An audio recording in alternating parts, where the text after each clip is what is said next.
What's going on, bottom line viewers? It's Mitch here to give you the Detroit Lions 2021 record prediction, going game by game, pick by pick, previewing their 2021 NFL schedule, giving you the matchups I like, the matchups I don't love for 2021. Before I give you the Lions 2021 record prediction, make sure that you do spike that like button. Don't forget to subscribe to the channel for more bottom line view content just like this, including the rest of the NFC North schedule predictions. And get in that comment section, Lions fans. You know I love you. I love your fan base. You guys treat me well, and I love the support. Let me know in the comment section below what you think the Lions will do in 2021. Let's dive into that schedule. All right, guys. I've already had some Lions fans come at me and say, Mitch, you've lost it. Mitch, bro, what's going on? You hate the Lions this year. You liked them with Fat Patricia, and now you don't like them. Look, I don't think the Lions are going to be good this year. So before I go through any of these games, spoiler alert, I don't think they're going to be very good. In fact, I think they'll be top 3 pick in the NFL draft. And that might be a good thing. Okay, it might be a good thing because you lost Matthew Stafford, who I'm as big a fan of Matthew Stafford as anybody. That's a huge reason I think you guys declined this year.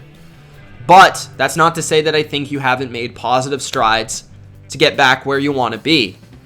And I do think that possibly you have the people in your building, at least some of them I think, from a front office perspective, where this might be heading in the right direction. But I think it's going to take a rough 2021 before we get success. Okay, Lions fans? You might have to wait 1 or 2 more years. I know you've been waiting a long time, but that's my take. Now let's go through these games. I will say your first 3 weeks don't lend you any favors at all.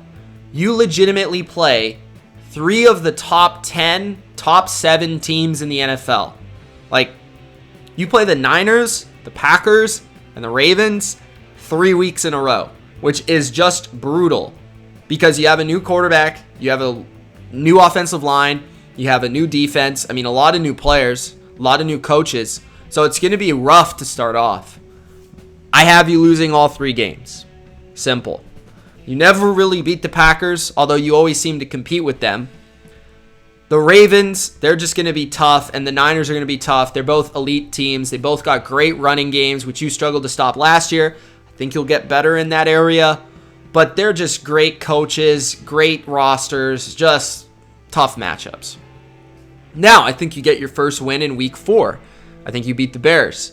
I think you beat the Bears in Week 4 because this will rather be Andy Dalton at quarterback or a transition to Justin Fields, where it's one of his first games in the NFL. So there, I think you actually have a quarterback advantage. I think you have an offensive line and defensive line that matches up not bad with the Bears, okay? And they don't really have a lot of dynamic weapons that you are really outmanned. So I think the Lions can pull off the semi-upset in Week 4. Week 5, you play the Vikings, and I contemplated whether or not you could beat the Vikings this year, but considering how poorly you played versus the Vikings last year, even though Stafford did have some decent games in those outings, your defense just couldn't stop them. Now, maybe it'll be different this year, but I have the Vikings sweeping you guys again because I actually think the Vikings are going to be a playoff team this year. I think they're going to be a very good team this year, and I don't think you will be. Week 6, the Bengals, this is a winnable game. I wouldn't say this is out of the realm of possibility that you could pick up the win here. But again, this is my problem. The Bengals offense is dynamic. I think whether their defense is good or not is up in the air, but their offense will be very good.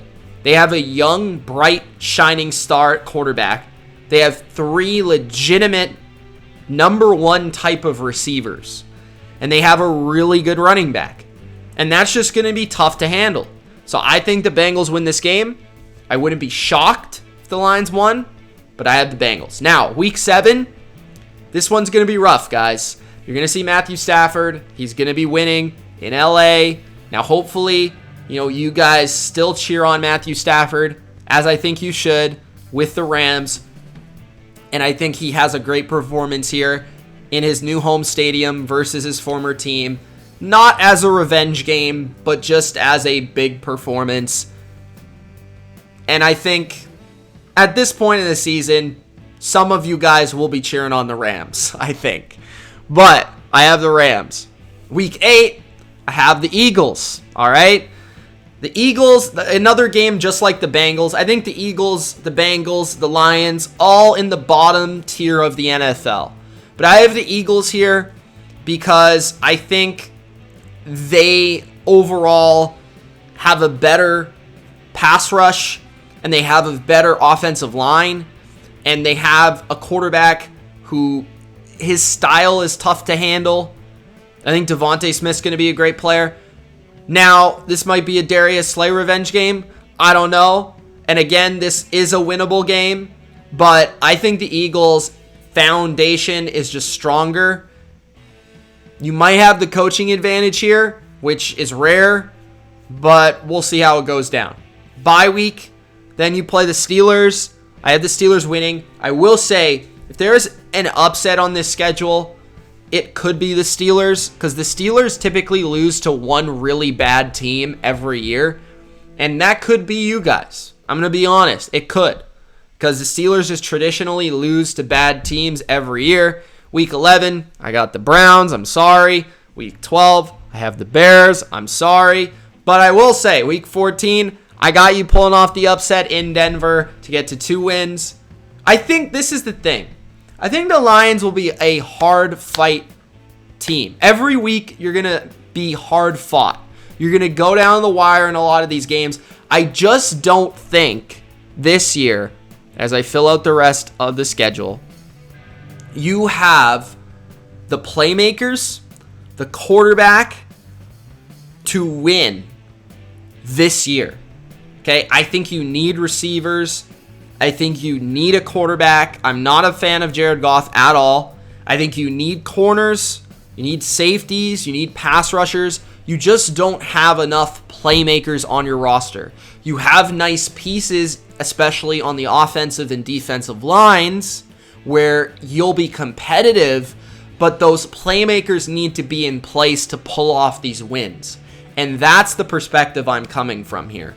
This was not easy for me to do, because I like the Lions, and I want to see the Lions be good, okay? I like you guys. I like the Lions. So I hope I'm wrong, but this is just what I think, all right? And I will always give you my thoughts. So when we get deeper into the preseason and things like that, I'll be breaking down this team deeper, but this is my initial prediction for the Lions. One of the worst teams in football, and one of the top picks in the draft. All right, thanks for watching. If you enjoyed, Gronk, spike that like button. Let me know if I'm right, and if you think I'm wrong, let me know why in the comment section below. Also, check out the rest of the playlist for the NFC North. Peace.